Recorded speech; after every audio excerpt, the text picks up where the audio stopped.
Hi guys, sorry for the delay. We had some technical problems. Yeah, I'll try to avoid any digressions so that we could also finish on the proper time. And also my presentation will be kind of not so heavy from technical perspective. It will be kind of lightweight because it's related to UX. I will present you some tool which I created named Patternlab for Sling, which is an adaptation of Patternlab tool used by front designers. And also I will try to present you the new workflow which you could apply in your projects for building Sling-based websites. So my name is Kamil. I'm working, I'm freelance AM consultant and developer, also in the last role technical architect, and I was working in the different projects from UK, from Spain, from Poland, and I was in every project, migration project or new kind of digital transformation project for AM. We were working on integration of components. As you know, this is like regular task when we are building the websites. So my presentation have three parts. Firstly, I would like to talk about the importance of website style guides. Secondly, I will talk about the atomic design methodology, and at the end I will present the tool. Firstly, I guess that everybody knows what are the style guides. They have also different names. They are also named as pattern libraries, kind of HTML boilerplates, and so on. Many companies are actually presenting their. Sorry. Is it better? Okay, cool. So yeah, as I said, many companies are actually proud of their style guides and even presenting them, like Airbnb, and they are containing kind of information about what are the like principles, design principles behind the style of the website. We can see, for example, what are the colors used, what are the fonts, or even the elements, components itself.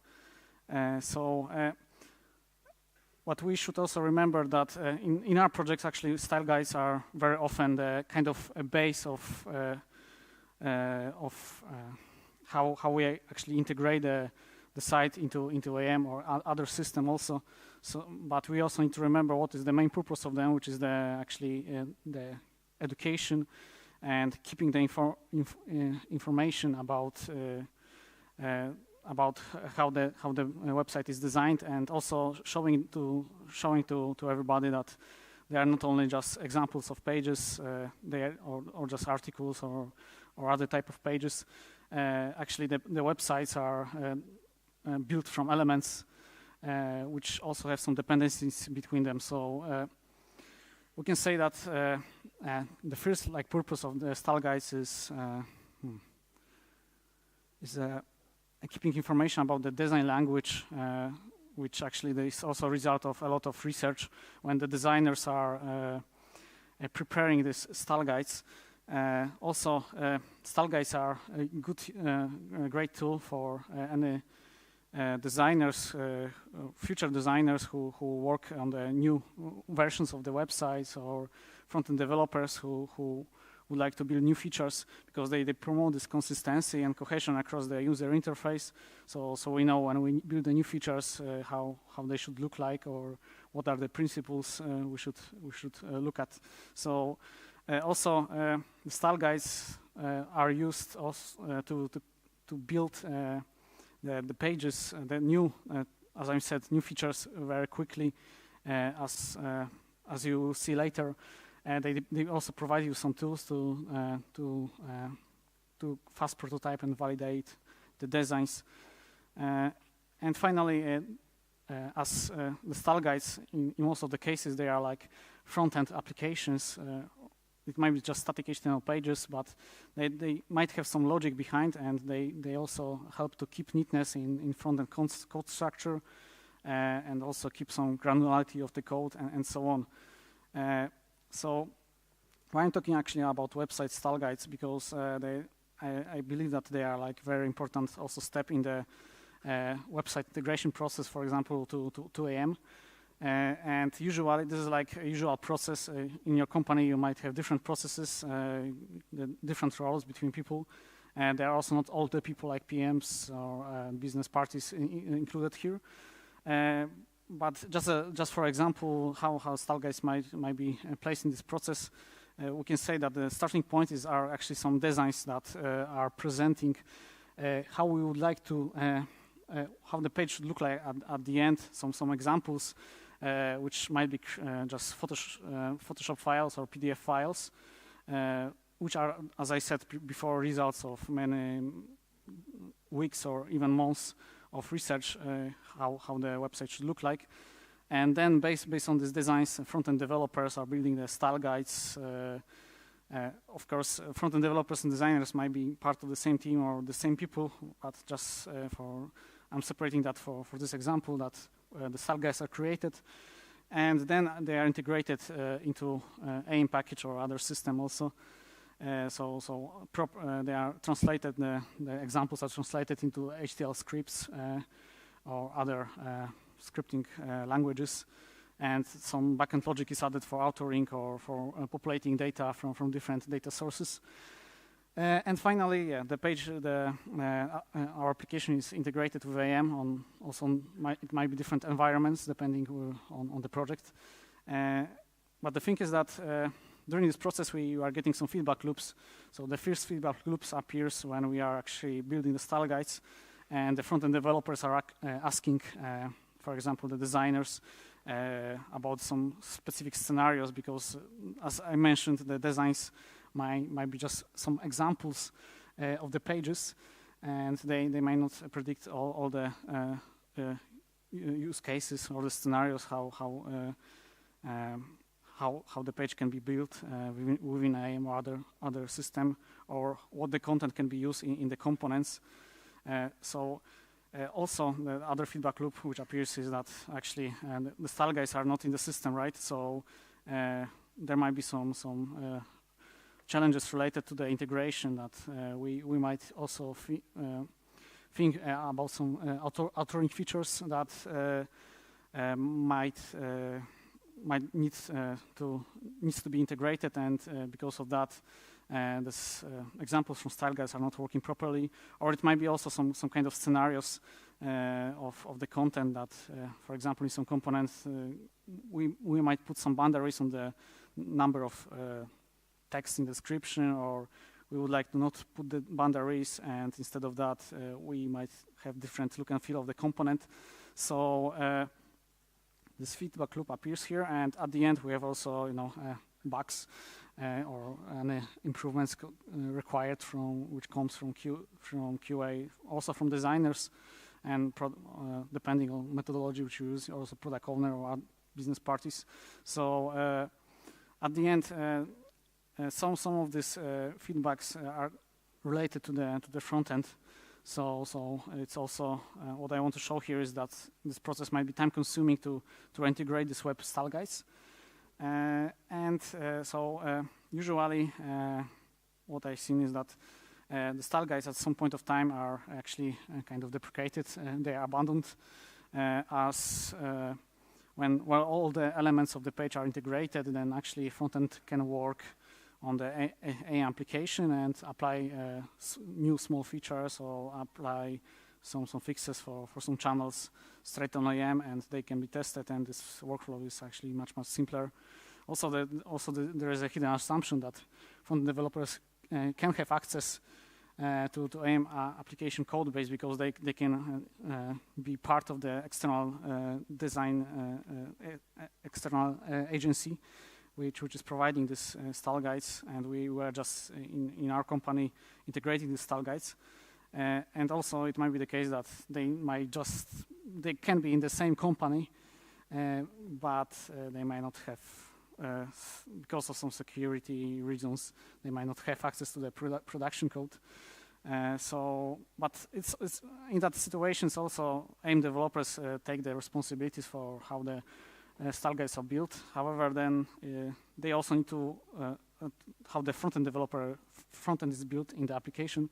However, they need to actually understand how it was built with the style guides.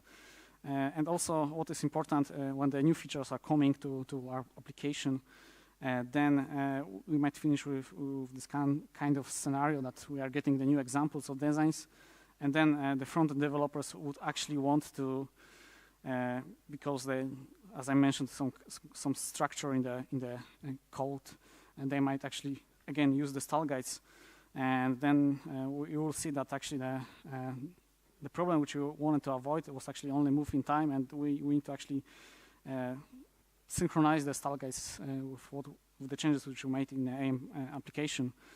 So there are a couple of challenges, as I mentioned. So the style guides might present only a few content scenarios, so they are not ready for the dynamic content which can be provided, which can be used when we are doing authoring in AM. So because of that, we have some feedback loops, and we need to actually decide what should happen when given content is added.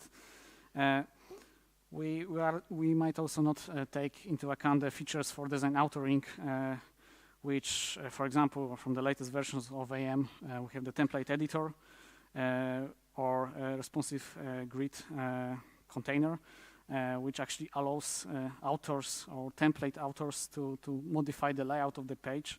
So also create some of the scenarios might be not predicted by the front-end developers and might lead to some authoring errors, which we would like to avoid.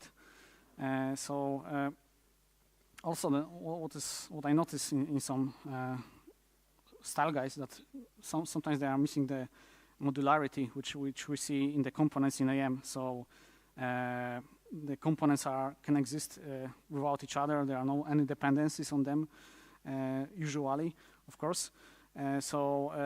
And they can be placed in the different positions on the page.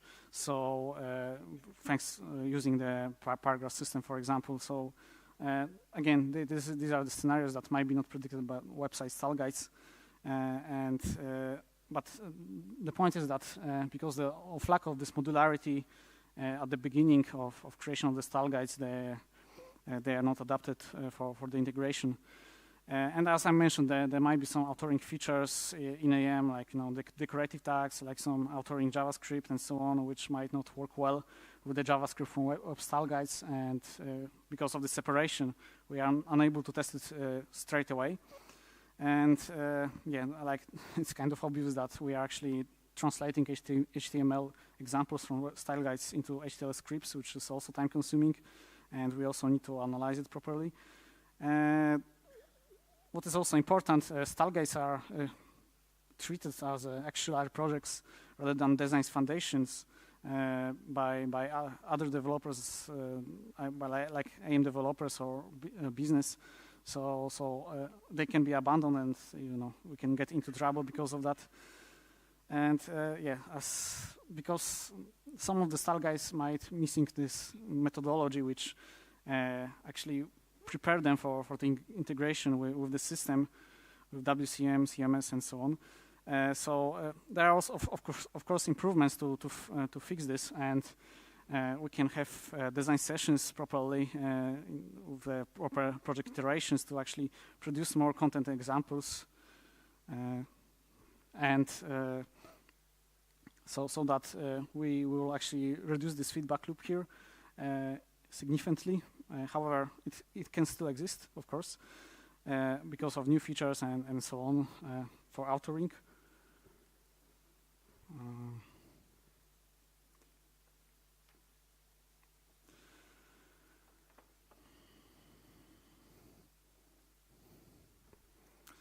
Yeah, Windows. So we are also sharing information about the authoring features with front-end developers, so they also can predict and we can avoid these feedback loops that, for example, some additional decorative tags are appearing when we're using paragraph system. We can also think about testing style guides separately to actually parallelize this testing to actually in that process we can avoid some issues related to how the components are how the pages are working on the different channels like mobile, tablet, and desktop. We can also think about the style guides automation, which is possible, is doable, not only for JavaScript, CSS, and other elements, and it's also possible for HTML. But we also need to take into account some additional assumptions that we need to use some templating language for style guides, so that when we integrate that with AM, we don't need to do any rewriting of scripts.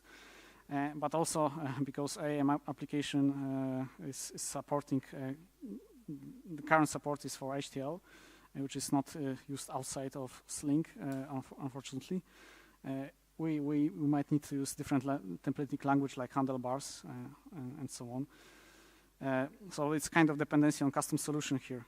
Other solution is that we are actually only passing the data to the JavaScript, and we are rendering all the website client side. But it's also assumption.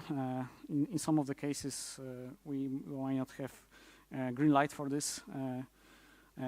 However, I think that should not be some CO issues, because many of the pages are actually already using client side, and like YouTube and Google and so on.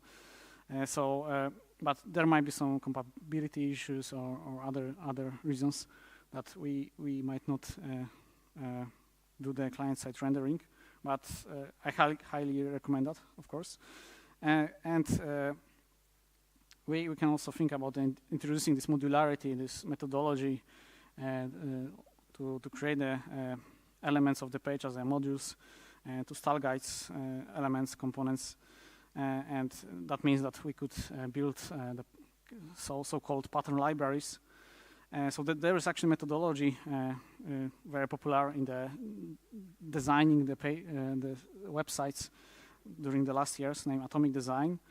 And the principle of this methodology is that we are thinking about the websites as elements that actually are building bigger structures.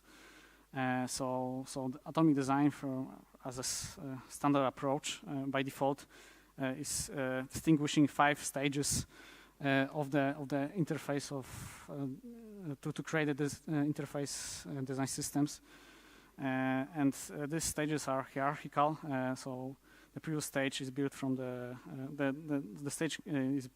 one stage is built from previous stage, yeah, because of the naming. So the atomic design is suggesting the connection with chemistry, and as you see, the first 3 stages are coming from the atoms words. So the first, we can also name these elements or components as later I will name them as patterns. Firstly, we have the most simple, the simplest patterns like atoms. So we have, for example, label, input, button. They are just simple HTML elements which can be taken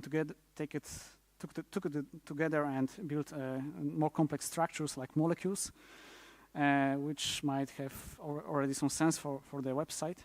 But this structure can be also a part of the bigger structure like header on the page. And finally, header is part of the templates which are building for all page. And Brad Frost, the designer who proposed this methodology, is also distinguishing last stage, named pages, which is actually template with the real content.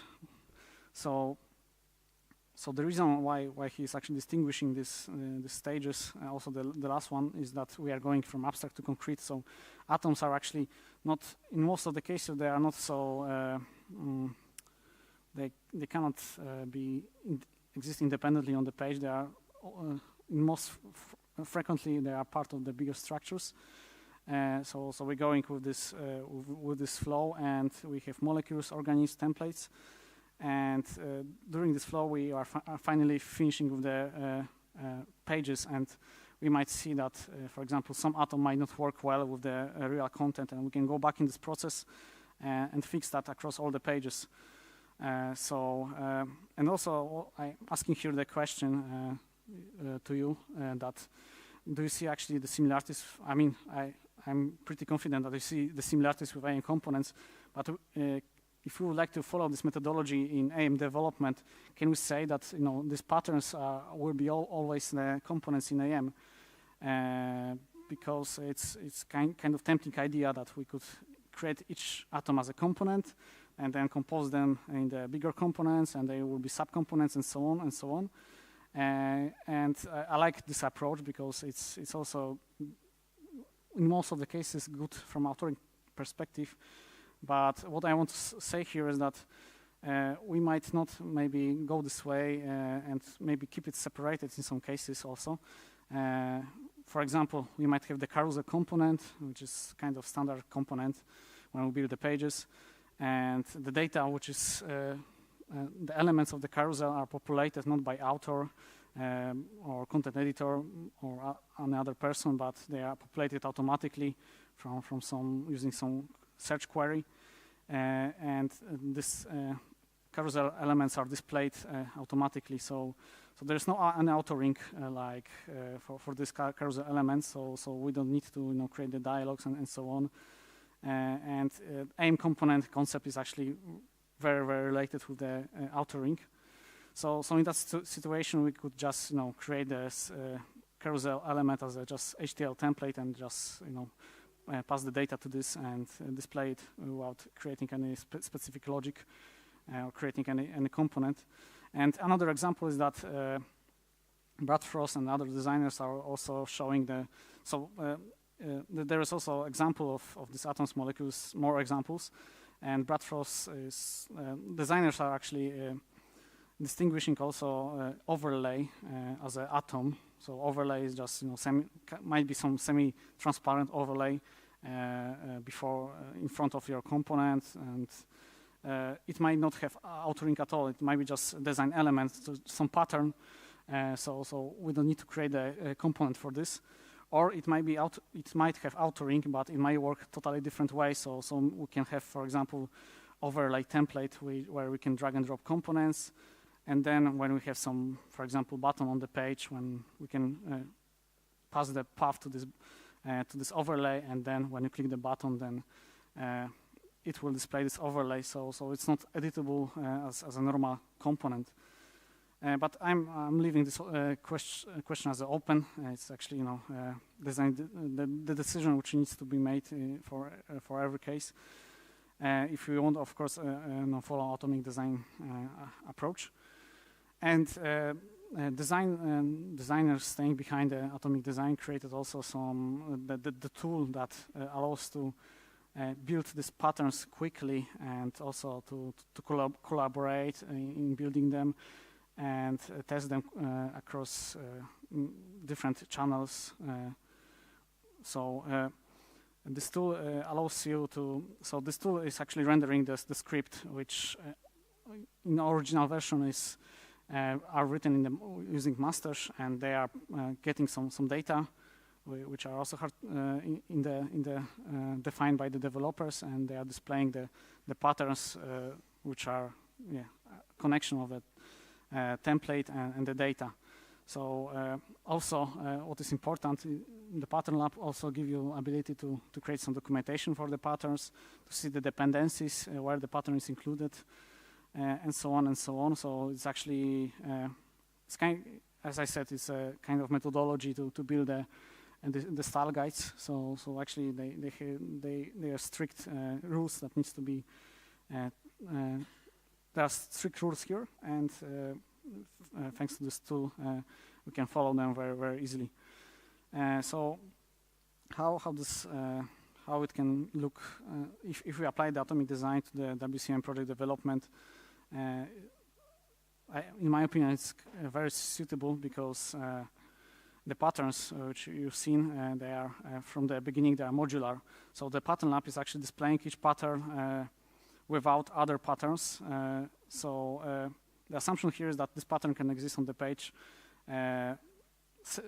alone. And when the patterns are displayed in the Patternlab, they are just displayed in an iframe, which is including the JavaScript, CSS, which we want to have on the page. This is also configurable. And the assumption here is that this pattern should live separately to other patterns, unless we are creating bigger structure like molecules and organisms. Also, because there is some templating language used here, Mustache, or there might be different implementation like with handlebars and Twig and so on. It's dynamic content ready. So we actually can produce multiple scenarios with different data examples. It's adaptable to different channels, so also future. So it's not assuming that we are testing only website for iPhone 4S or Samsung Note 10 and so on. But this tool allows you to test it for also.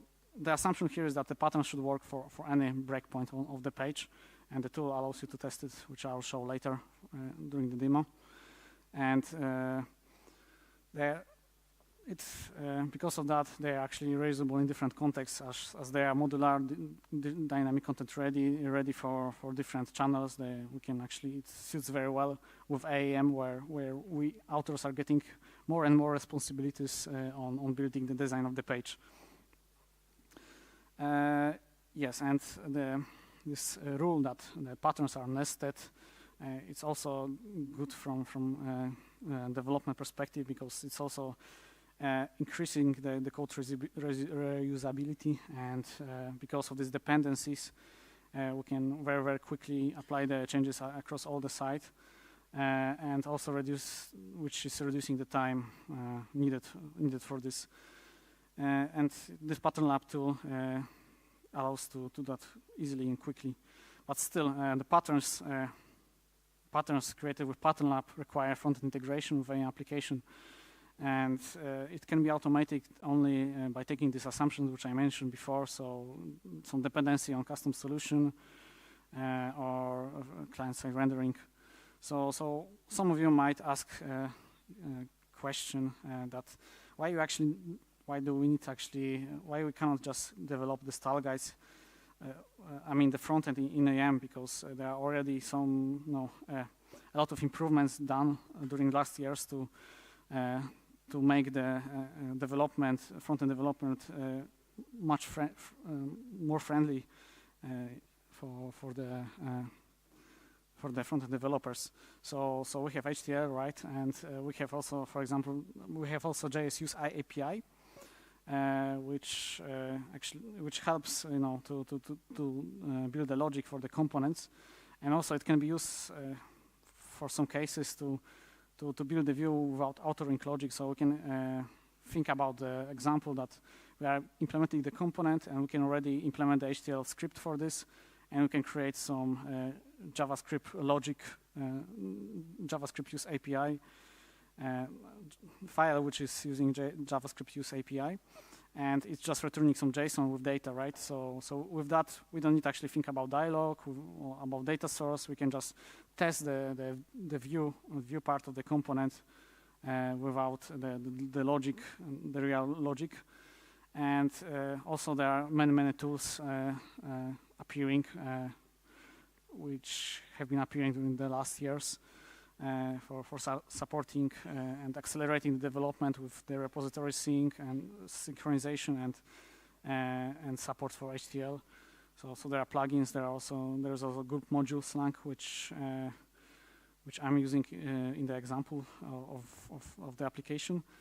And we are not close to the other tools which are used by front-end developers. You can use the front-end Maven plugin to actually trigger Node or trigger Gulp or other building system for used by front-end developers. Or for example, there are some solutions that allows you to compile SAS on AM. So actually there's a lot of done for this, but if you would like to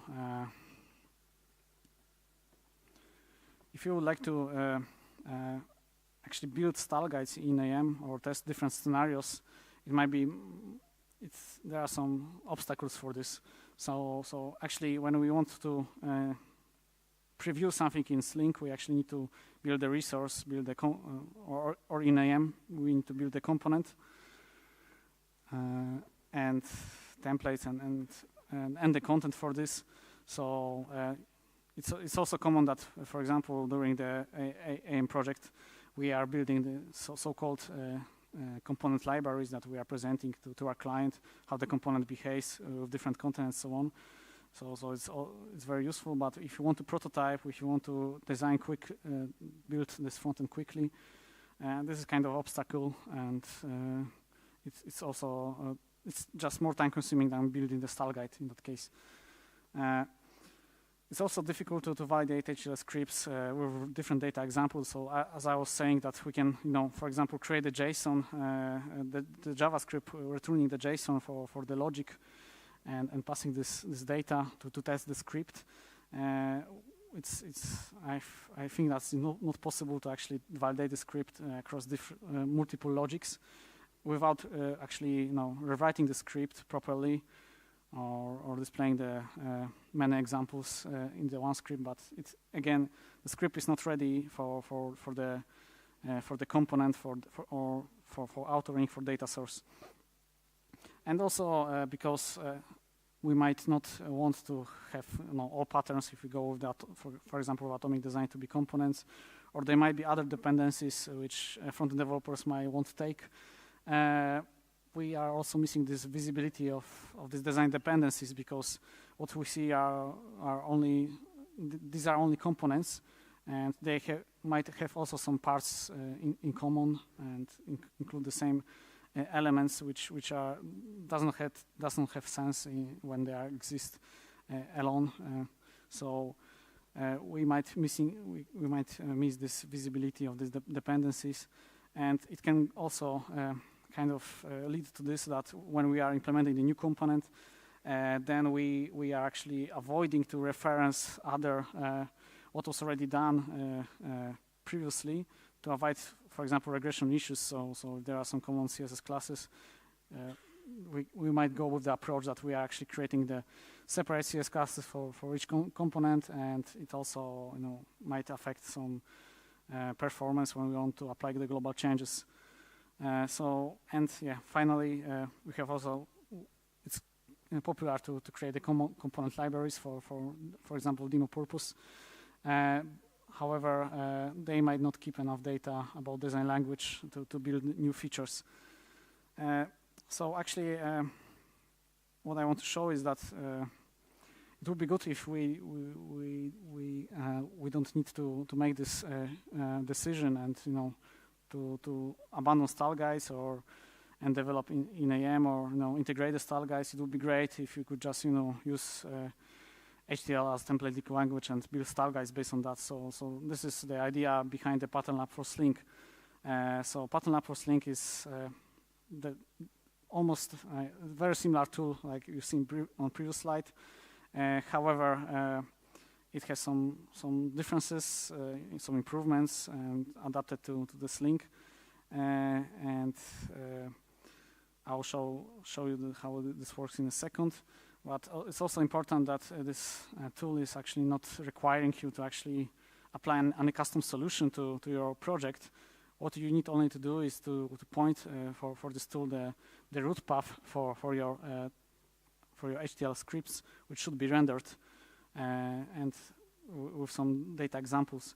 So I have this example running on my instance. So this is the Patternlab tool, and there are a couple of features here which are useful for designers to prototype and test new elements. So firstly, we at the top we see the menu, which is representing this atomic design stages. Of course, you can use the different namings here, and the namings are actually taken only from the names of folders which you have in in the project. So I have also created. I also created some example project, and in this project we have this HTML scripts, but we also have one node, which is having the Sling resource type Patternlab component page. I'm not sure actually if you can see that. I'll try to make it bigger. Okay, never mind, forget it. I'll show it that I'll show that on how this looks in the here. So the project is on GitHub, of course, and so we need only to create one node in Sling, which is defining the resource type for the Patternlab page. It needs to have a pattern path property, which is pointing where our scripts are present, and based on that, Patternlab will build the structure of your patterns and build a menu. There are also other useful things that you can customize. So of course you need to include some CSS and JavaScripts to test your patterns. Also, there is some option to change the body tag if you would like to apply some classes or IDs for this, but it's just a small additional feature.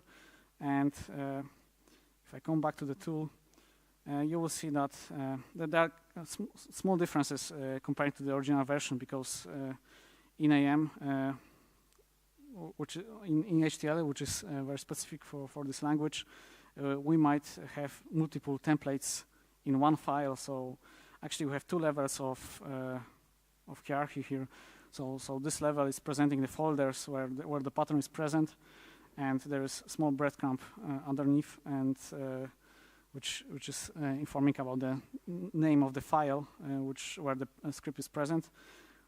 So in the most simple version, the script is just some HTML. It might have some. It might use some Sling elements, Sling bindings, like resources, and so on. But there's no any data source. We don't actually don't pass any data. This is just HTML example, and when we see how it's rendered, it's the same. So that's another feature that you can actually preview how the script looks like.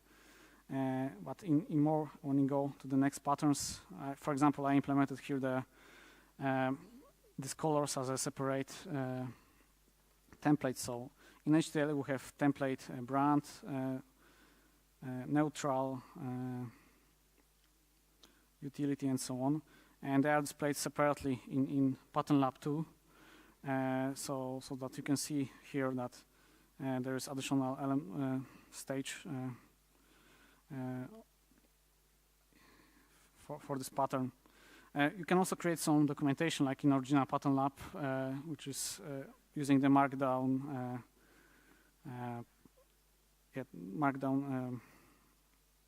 templating language, or so. What is also so if you get to the other examples which are having data, like button, we'll see that there is additional tab here, and it's displaying the JSON, which is used to actually pass the data into the template. So currently, when you have template, you can actually use the data. It's not mocking, resources and so on. It's only for templates for now. I'll present more details later. And we can also see if where the pattern is included.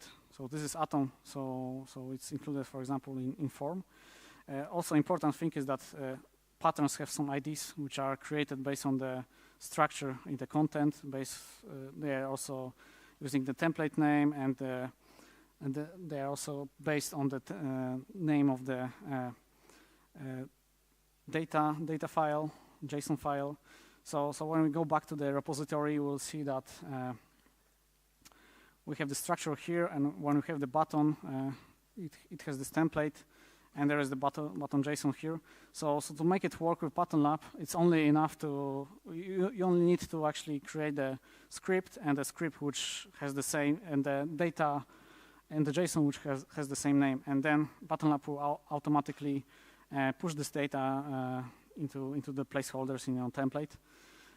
for some of the other examples, like images, for example, I have some script image which have multiple templates, and if you would like, for example, to create the example, to create the data for all these templates, then we can we just need to create a JSON and some name, some additional suffix here, like all. It doesn't matter, and then when we see how the patterns are generated, then if I check for the images, you will see that there is an image all JSON for avatar, and there is also dedicated JSON. If you use the name of the template in the suffix of the data file, then it will be only rendering for this template. But when we go down, we will see that image all is also rendered for hero, and so on and so on. And this is just different data set.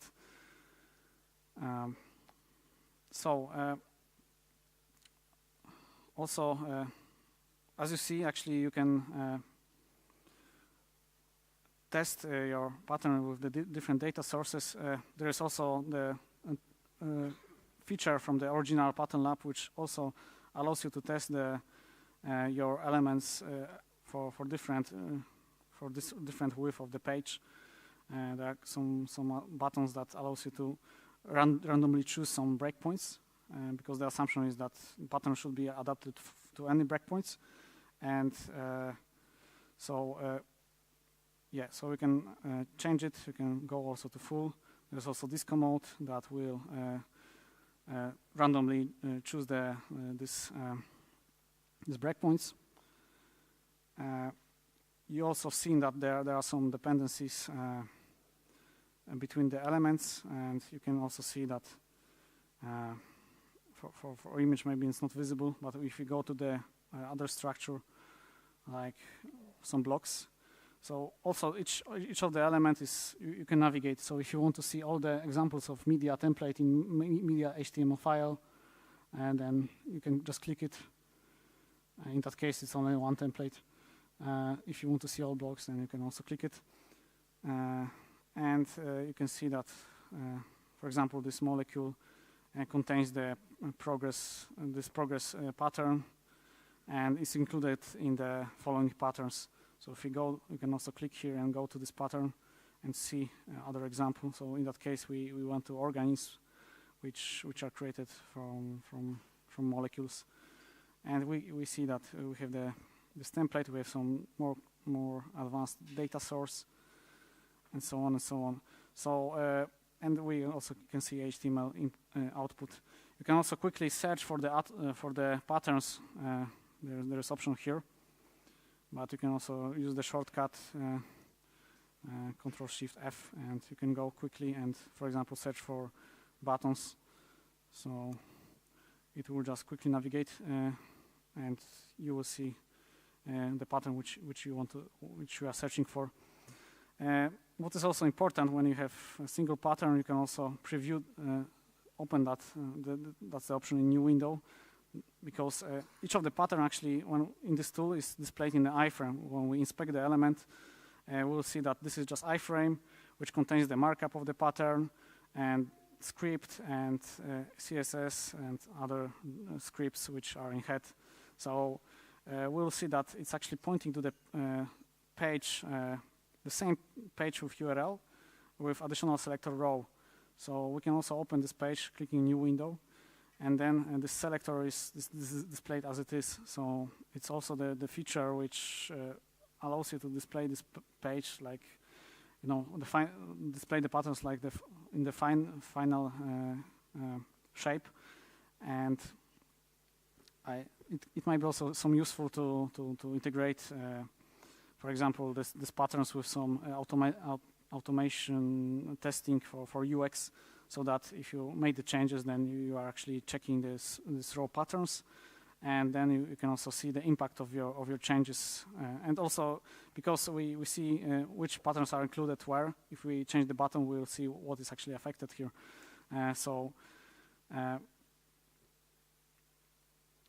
Quickly, I'll also show how we can work with Patternlab, because the project which I created is integrated with tool with the module for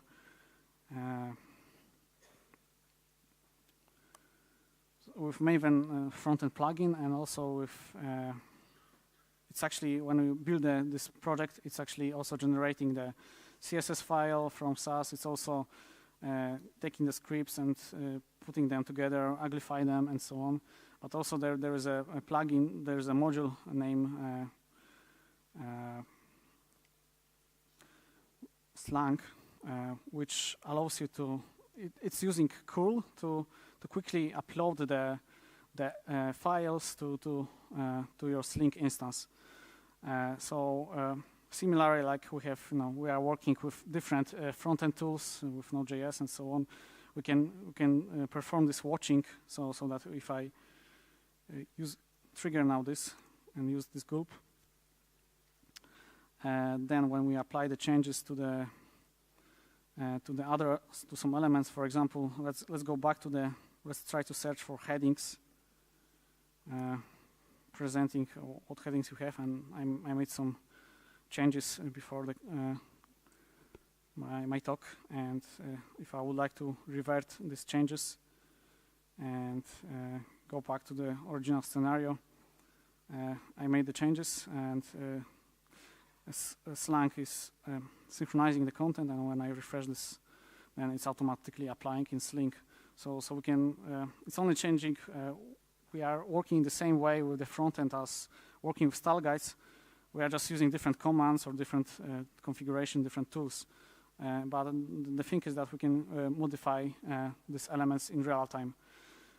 Also, we can, there's one important feature which might be useful for AM development, because I mentioned about the decorative tags.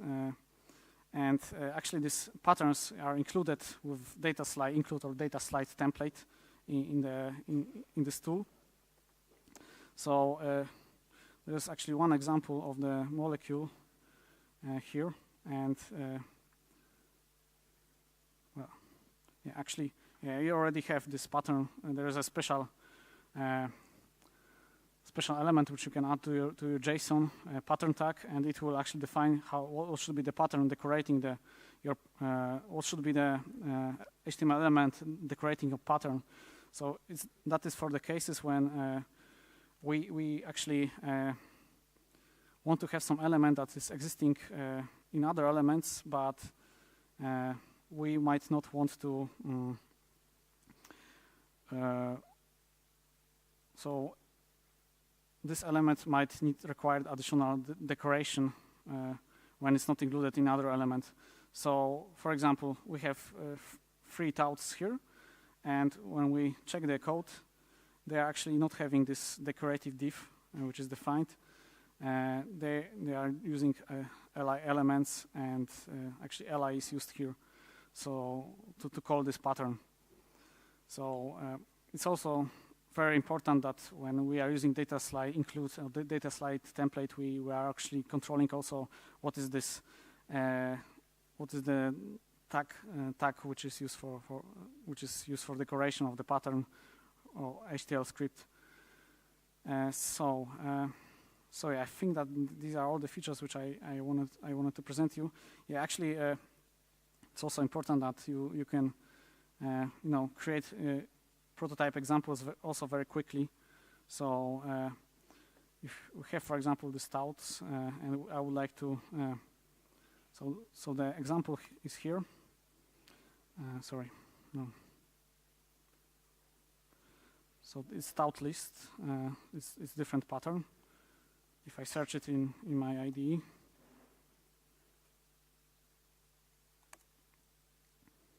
you see this example here. And if I want to create just an example that is having 4 elements, then I'm just creating the new JSON with some additional suffix, add the new element, and hopefully, yeah, I'm seeing this example here. Yeah? If I would like to add, I click the tout list, so it's presenting all the usage of this template. If I want to create a new example with 2 elements only, Again, I'm just building this, I'm just creating the file, removing this. Slang is automatically synchronizing that with their Sling repository. And we are having this example also here. So it gives you this flexibility to prototype. And I see I need to slowly finish. So yeah, what are actually how it's actually changing the workflow which we have. So because the style guides in that scenario are actually integrated with our package, then there's this feedback loop. We don't have this integration process, so we are not also need the time required for this.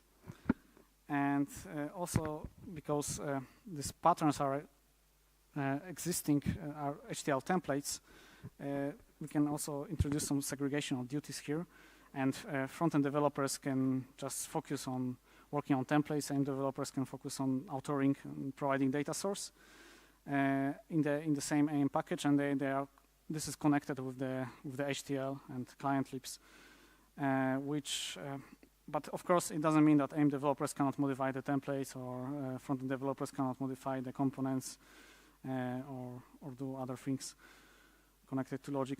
We can also get one step further and also think about versioning these HTML templates, and so that we can also parallelize the work can go in parallel here for building HTML templates and applications. So it also depends on the project. If you have more resources for front end, then they might work more on faster to produce new versions of the view.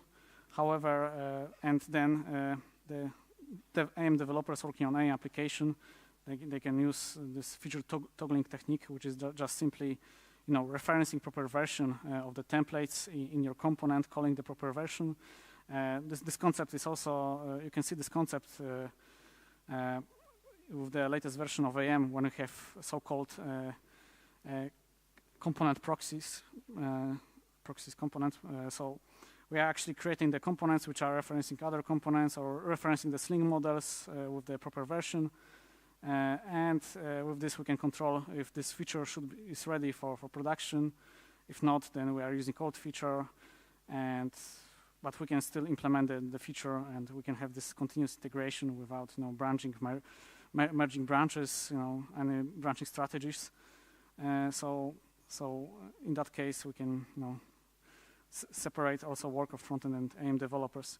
So to summarize, the benefits which we have here is that the style guide, because there's no required style guides integration, because the style guides are actually within the AIM application. And also, what is important, they are not just additional project anymore. They are actually, and they have the purpose, informative purpose, and they can be used for creation new components, new elements. And this design language mentioned before is embedded in the code base. So there's no risk that they will be abandoned, because they are one of the main elements in our code base. We have this separation of view and business logic. So as you can see, because of this data slide includes this connections with the HTML templates and possibility to test these templates without creating any logic. Front-end developers can only work on this part, and also it gives ability to test the view actually without the logic. So using these raw patterns which I mentioned before. We have also the segregation of duties. So front-end AIM developers, they can focus on what they want to work on the project and what they like to do. And also we have additional flexibility on organizing the workflow of building the website, as it's possible to actually separate that to different even projects of the building HTML style guides and AIM application logic. So again, we have style guides, so we can prototype and validate the designs quickly, and there's no dependency on custom solution or client-side rendering. So we just create a one node which is referencing to the root path of your patterns, and the patterns are displayed. And there's also some future work which I would like to apply, and the most obvious is that we might want to integrate that with AM, so that instead of creating this node manually, we could have some Patternlab template. We might also want to actually, when we create a pattern, we might also want to test it with already existing elements in the system, other components, drag and drop it on the paragraph system, and see how this behaves with different layout. AM also provides you this annotation feature, which also exists in the original Patternlab. And however, if we integrate that with AM, we could use AM annotation for this. Or we can also think about having this integration with AM projects that we have also some workflows. We can create some tasks to work on or raise some issues inside AM. Other idea is that we could go with the mocking actually the Sling elements. So when we actually develop, for example, component, we might also want to check how this behaves, and that actually requires to mock the data source actually coming straight from Sling or any other bindings like Sling request.